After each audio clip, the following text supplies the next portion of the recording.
Hello, everyone, and welcome to The Buck Stops Here. I'm Catherine Murray. Well, I think, as you know, my program is focused on bringing you context around the content that impacts your business, the markets, and your money.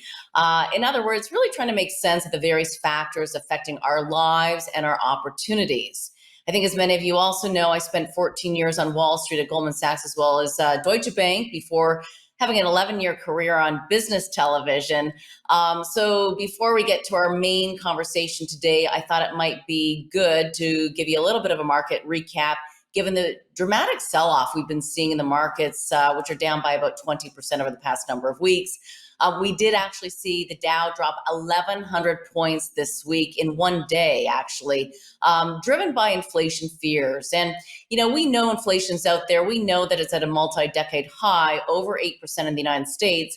But what really spooked investors this week, and maybe what turned the tables a little bit, is that we are actually now seeing inflation affect companies. You're seeing that in the earnings, Walmart and Target this week. That was the key driver to the downside. Target shares were actually down by 24% following their first quarter earnings results. And they reported earnings that missed expectations as well as margins well below expectations. And the company actually warned of a bigger margin hit this year due to rising fuel and freight costs. We also saw a big hit to Walmart after cutting its annual profit, again, due to these rising costs. Walmart, in fact, had its worst daily stock performance since 1987. And these are two big retailers. Obviously, their stocks don't move to the degree we saw them move this week. So it really was a bit of a spook. We have seen trillions of dollars wiped out of the global markets in recent weeks, as I mentioned. Investors are selling their high valuation stocks. Remember, as rates rise, that does put downward pressure on valuations, and tech valuations are among the highest. In fact, the Wall Street Journal has an article out saying a handful of these stocks are responsible for 46% of the S&P 500 2022 losses through Wednesday of this week.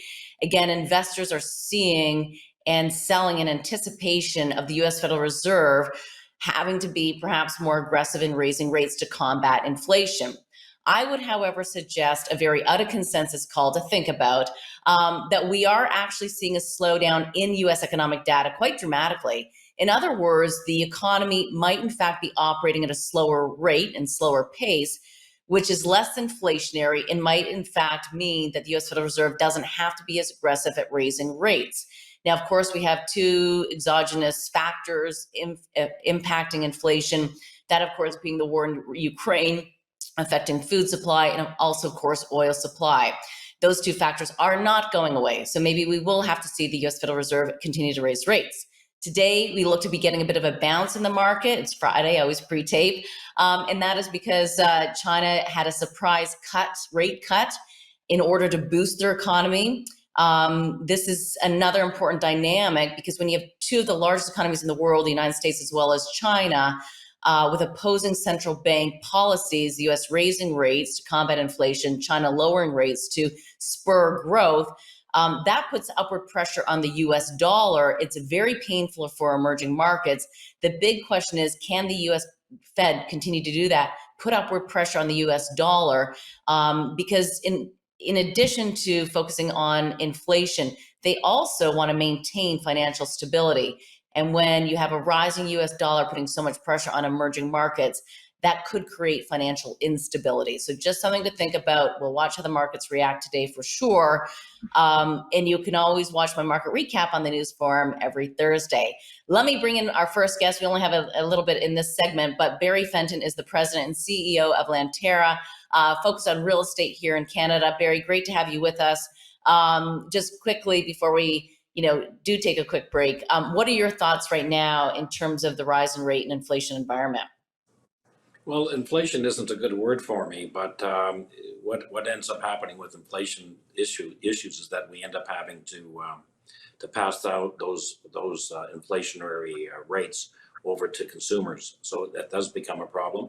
The other issue for us is when you have trades locked in to build high-rise condominium projects and inflation hits. Some of the trades may try to come back and crawl back and or come back to us and ask for increases in contract amounts. But overall, we've been able to deal with it. And my own feeling on inflation is that I think it's going to be shorter lived than people are talking about. And I think we'll look back and say that it wasn't a great period of time for inflation, but we'll fix it.